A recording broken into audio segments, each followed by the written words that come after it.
La pèrgola del Parc de Serra Martí afronta la fase final de remodelació. Es repararan les filtracions d'aigua existents i es cobrirà millor per protegir-la de la pluja. A més, es construirà una rampa a l'escenari i se'n retiraran 2 columnes per donar-li més visibilitat. Depende de la cantidad de gente que viene, no puede ver debido a las columnas y tal como está diseñada.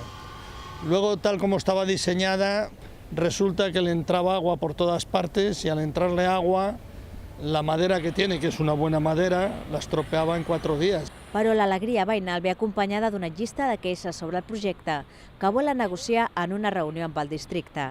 La principal és la negativa de l'Institut de Paisatge Urbà a la il·luminació de la pèrgola amb LEDs a colors. Han variado el proyecto con relación a cómo nos lo vendieron cuando lo hicieron. Es fatigoso y además es que nos da mucho coraje. Iba con LED de color. Ahora dicen que LED no, porque la luminosidad está prohibido, porque desde el cinturón no sé qué rollos nos mandan. Y primero el cinturón está cubierto. Luego tenemos la fuente, que va a estar más iluminada que todo eso. L'Ajuntament ha aprofitat la remodelació de la pèrgola per instal·lar-hi plaques solars, que subministraran electricitat a l'edifici de manteniment situat tot just a sota del parc.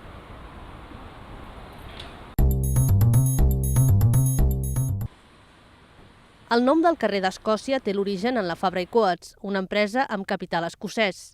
Curiosament, però, la part que es conserva del carrer no coincideix amb la ubicació de l'antiga fàbrica de Sant Andreu.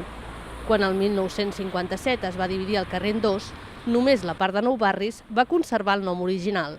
És una errada històrica, si volem dir-ho, perquè clar, la part original del carrer és la part que avui en dia es diu Dublín, i en canvi era el carrer Escòcia.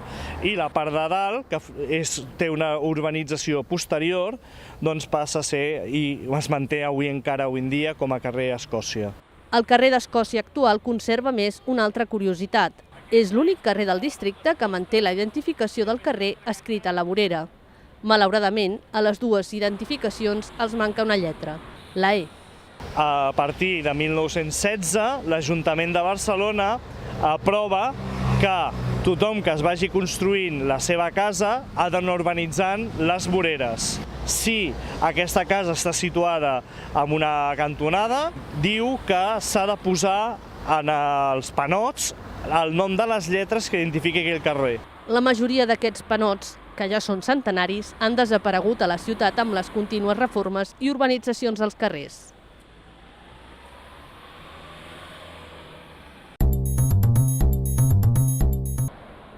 Després de 2 setmanes de la implantació del carril bus a la via Favència, l'entitat veïnal de Canyelles considera que no ha estat una decisió encertada.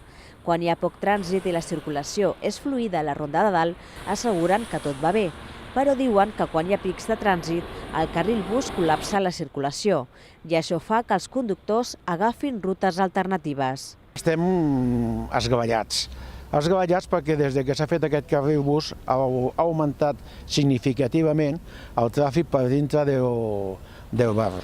Què passa? Que la gent, amb el follon que ara sabem que abans hi havia 2 carrils i ara només en queda un, ha incrementat anar per dintre del cinturó, es nota moltíssim que s'ha incrementat d'això i han acabat que la gent agafa camins alternatius i el camí alternatiu és passar per dintre del barri de Canyelles, amb el qual creen un perill, molta més pol·lució. Per tot plegat, els veïns volen que el districte faci un estudi sobre l'increment de la circulació dins el barri i es replantegi el manteniment del nou carril bus.